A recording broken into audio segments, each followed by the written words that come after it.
جس طرح سے انہوں نے جو آفیشل سیکرٹ ایکٹ ہے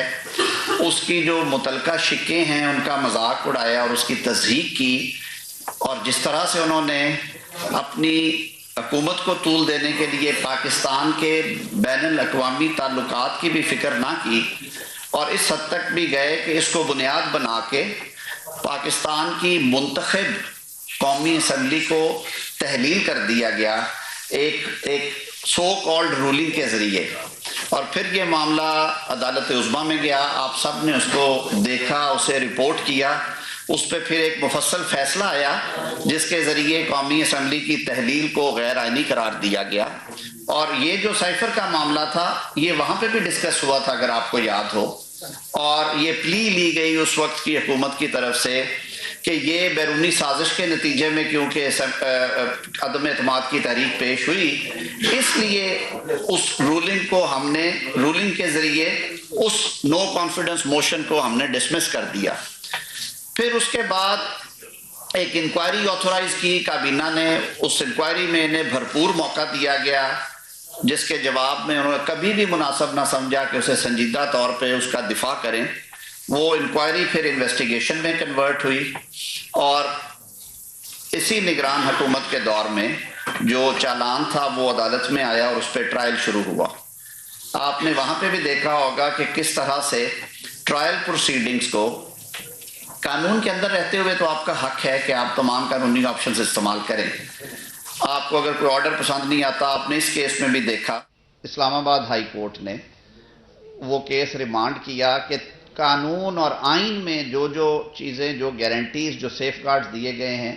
وہ کسی طرح سے بائی پاس نہ ہوں۔ ان کیمرہ پروسیڈنگز کی گئی قومی سلامتی کو مدنظر رکھتے ہوئے، لیکن شاید ان میں کچھ پروسیجرل ایررز تھے، وہ سارا سیٹ اسائڈ کر کے ریمانڈ بیک کیا گیا۔ دوسری سٹیج پہ پھر دوبارہ کچھ ان کی معروضات تھی، ان کو بھی مانا، پارشلی مانا گیا، اور کیس کو پھر کہا گیا کہ اثر نو کریں۔ اب اگر اس کے باوجود آپ قانون کے دائرے کو چھوڑ کر بائیکاٹس کریں،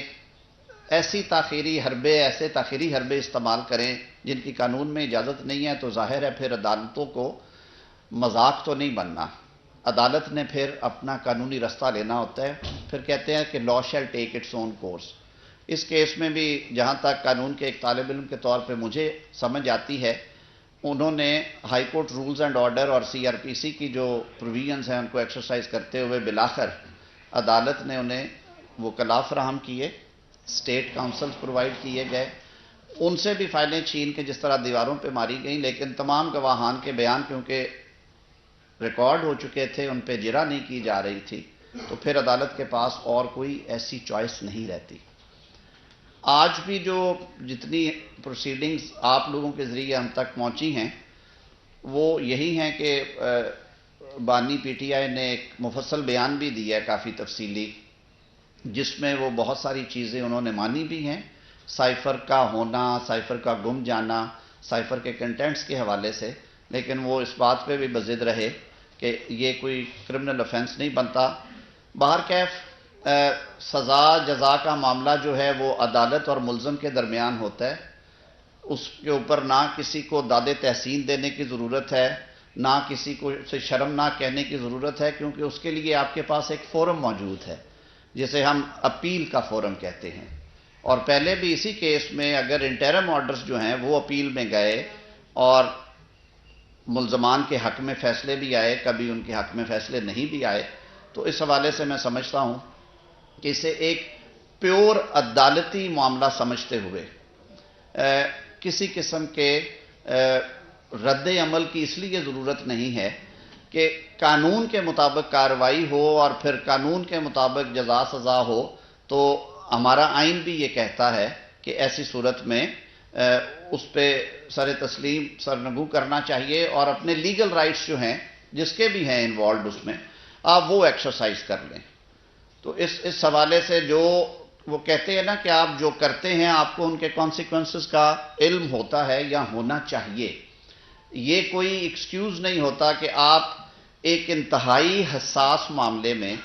انتہائی غیر سنجیدگی کا مظاہرہ کریں اور ریکلیسنس کی حد کو چھو جائیں کہ آپ اس بات کی بھی پرواہ نہ کریں کہ آپ کا یہ عمل پاکستان کے سفارتی تعلقات کو کس قدر شدید دھچکا لگائے گا، اور ہم نے پھر اس کے کانسیکوینسز دیکھے۔ بین الاقوامی اداروں نے اور بالخصوص بین الاقوامی مالیاتی اداروں نے اس کے بعد جو رویہ حکومت پاکستان اور ریاست پاکستان کے بارے میں رکھا وہ سب آپ کے سامنے ہے۔ بہرکیف ان کے پاس رائٹ آف اپیل ہے،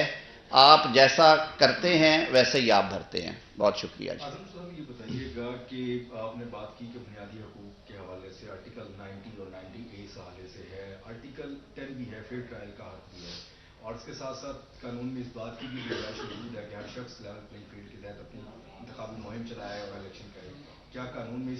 اور آئین اس بات کی پاسداری نہیں کرتے کہ ہر شخص کو ایک آزادی سے اپنا فیئر ٹرائل بھی ہو اور انتخابی مہم بھی ہے؟ اس کے ساتھ یہ بتا دیں کہ فیصلہ تو یہ آ گیا، وہ اپیل بھی کر سکتے ہیں۔ جس طرح کا آفینس ہے، جس طرح کا جرم کیا ہے، کیا آرٹیکل 6 بھی لگ سکتا ہے؟ دیکھیے آرٹیکل 6 کے گراؤنڈز قدرے مختلف ہوتی ہیں، اور شاید اسی وجہ سے جب ہماری حکومت تھی یعنی پی ڈی ایم گورنمنٹ تھی تو یہ بات سامنے لائی گئی۔ مجھے اچھی طرح یاد ہے کہ جب نیشنل اسمبلی کی تحلیل ہونے کے بعد سپریم کورٹ نے اسمبلی بحال کی، ووٹ ہوا، عدم اعتماد کامیاب ہوئی، حکومت بنی، کابینہ بن گئی، کابینہ میں یہ مطالبہ کیا گیا کہ آرٹیکل 6 لگایا جائے، لیکن جو ہماری سینئر قیادت ہے سب کی رائے یہ تھی کہ ہم ایک جمہوری معاشرے میں رہتے ہیں، ہم ووٹ کے ذریعے اس کا مقابلہ کریں گے اور ووٹ کے ذریعے ہم اس فتنے کا خاتمہ کریں گے۔ ہم اس میں اس طرح کے کوئی معاملات اپنے ہاتھ میں نہیں لینا چاہتے کہ کل کو کوئی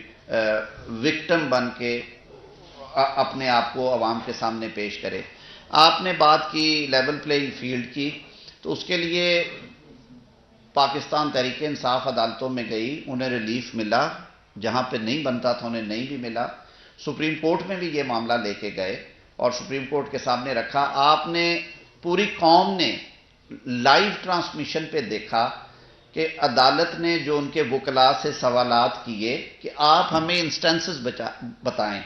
کہ وہ کون کون سے ایسے واقعات ہیں جن کی وجہ سے آپ سمجھتے ہیں، اور ہمیں تھوڑی بہت ایویڈنس کے ذریعے سے سمجھائیں کہ حلقہ پی پی فلاں، این اے فلاں، اس تاریخ کو اتنے بجے یہ کام کیا گیا اور کرنے والے یہ لوگ تھے اور اس میں ریاست کی یہ انوالومنٹ ہے، تو پھر ہم آرڈر پاس کرتے ہیں۔ آپ سب نے دیکھا کہ ان کے پاس وہ معلومات نہیں تھی۔ اس کی وجہ یہ تھی کہ اکا دکا واقعات کی بنیاد پہ یہ پی ٹی آئی کا ایک سٹائل ہے کہ وہ رائی کا بہاڑ بناتے ہیں اور اتنا شور مچاتے ہیں کہ آپ کو جھوٹ بھی سچ لگنا شروع ہو جائے۔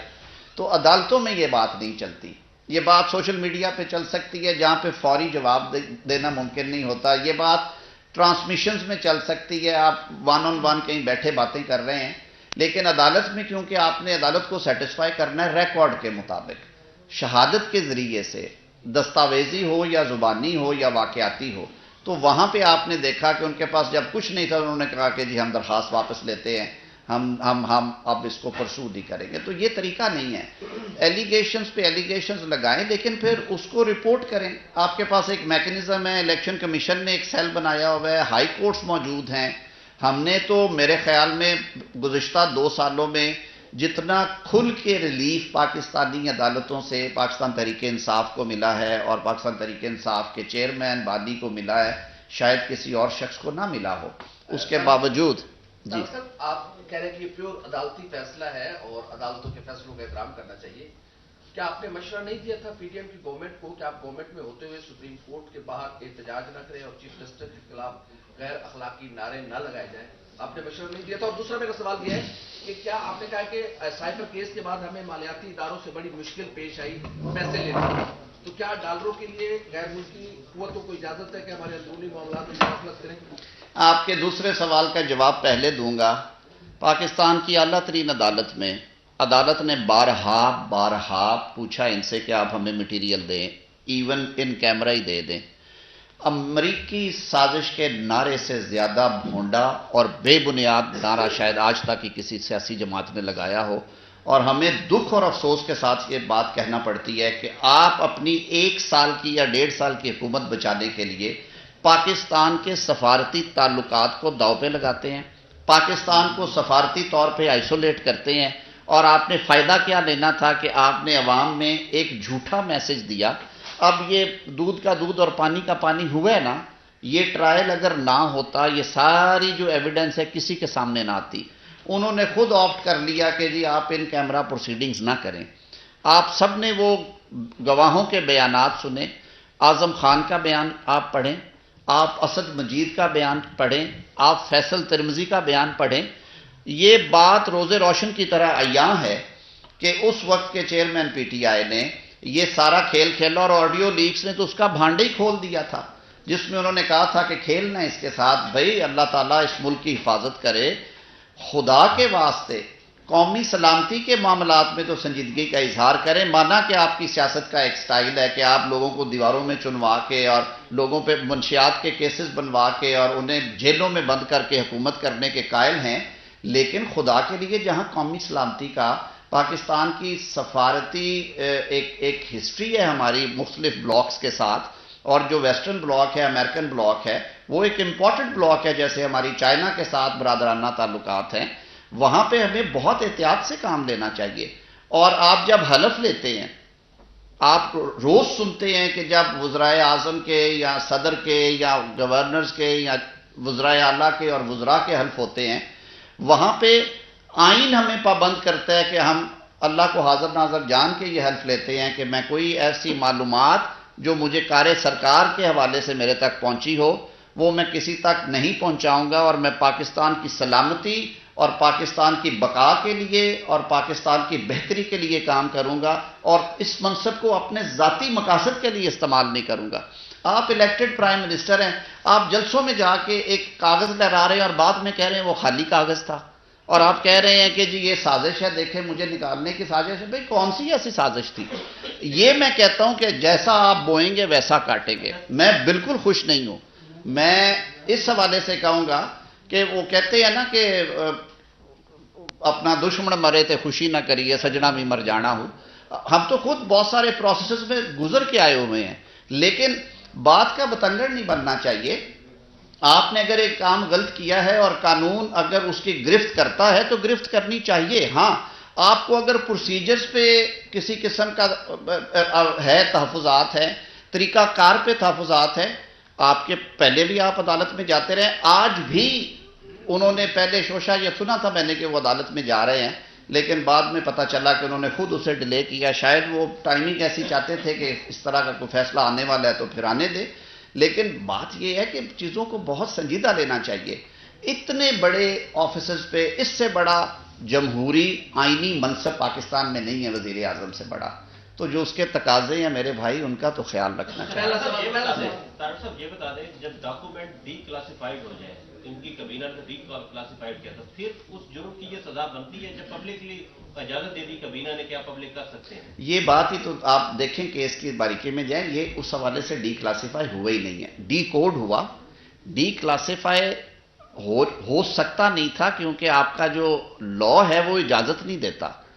ڈی کلاسیفائی تو وہ ہوتا ہے کہ آپ کر کے اسے پبلک کر دیں. پبلک تو کیا نہیں، خود بھی اشاروں کنایوں میں بات کرتے رہے. آپ ذرا ریکال کریں وہ 28 مارچ والے جلسے کو، جیب میں ہاتھ چلتا ہے، باہر نکلتا ہے، کہا جاتا ہے کہ نام نہیں لیں گے، وہ کون سی طاقت ہے، وہ کون سا ملک ہے. پھر طریقے سے لے بھی دیا اور کہا کہ یہ بہت بڑی ایک کھچڑی پکی ہے، یہ سازش اس طرح سے کی گئی ہے. تو وہ کون سی سازش تھی جو پھر 1.5 سال 2 سال الٹی پاکستان کو پڑی؟ اگر وہ حکومت لے کے آئے تھے تو انہیں تو پھر تلیوں پہ بٹھانا چاہیے تھا. اس کے بعد جو IMF کا رویہ رہا، جو ورلڈ بینک کا رویہ رہا، جو اور انٹرنیشنل اداروں کا رویہ رہا، وہ آپ سب کے سامنے ہے. طارق صاحب یہ بتائیے گا کہ آپ بھی شہباز کابینہ کا حصہ رہے ہیں، میرے مطابق